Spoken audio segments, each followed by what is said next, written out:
নমস্কার, জয় জগন্নাথ। শ্রী চৈতন্য গৌড়ীয় মঠ, যশোরা, শ্রী শ্রী জগন্নাথ মন্দির, চাকদা। শিল জগদীশ পণ্ডিত শ্রীপট। জগদীশ পণ্ডিত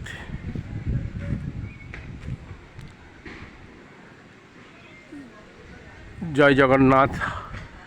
আসন্ন রথযাত্রা উপলক্ষে আপনাদের প্রত্যেকের শুভেচ্ছা। মঙ্গলময় হোক, আপনাদের জীবন আরও সুন্দর কাটুক, এই বলে আজকে চাকদার জগন্নাথ মন্দিরের ছোট্ট একটা ভিডিও করতে যাচ্ছি।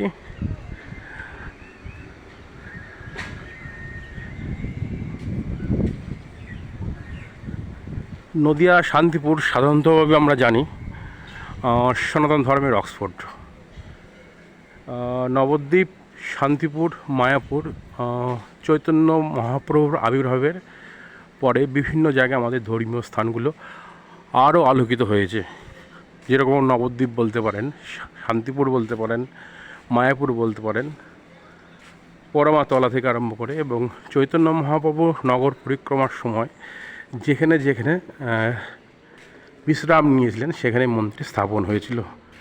এবং চৈতন্য মহাপ্রভুর স্থাপনের বিভিন্ন মন্দির আমরা জ্বলন্ত উদাহরণ পাই। যেরকম নদিয়া জেলার বালিডাঙ্গাতে যেরকম রয়েছে জগন্নাথ মন্দির, অপরদিকে আপনার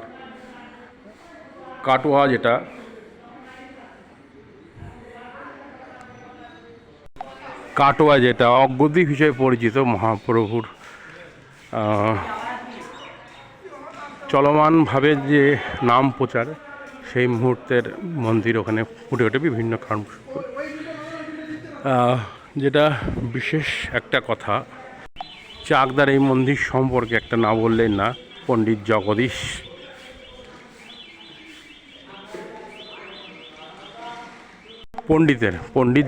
পণ্ডিতের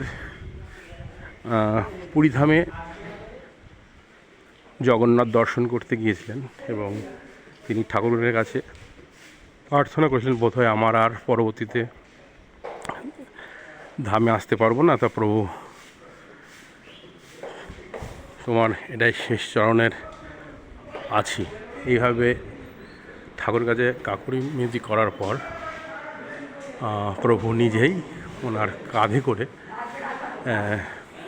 ঠাকুরের মূর্তি আকার এখানে নিয়ে এনে প্রতিষ্ঠিত করা হয়। এর একটা সংক্ষিপ্ত কাহিনী রয়েছে। তো মন্দিরের ভিতরে খুব সুন্দর সুসজ্জিত এবং মন্দিরের যে পবিত্রতা সম্পূর্ণভাবে এখানে দেখা যাচ্ছে। আগামী রথযাত্রা উপলক্ষে ঠাকুর এই মন্দিরে আসবে, এখানে ছিল।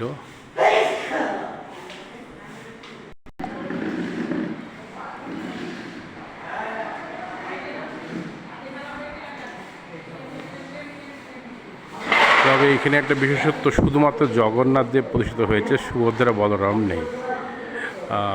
এইটুকুনি বিশেষত,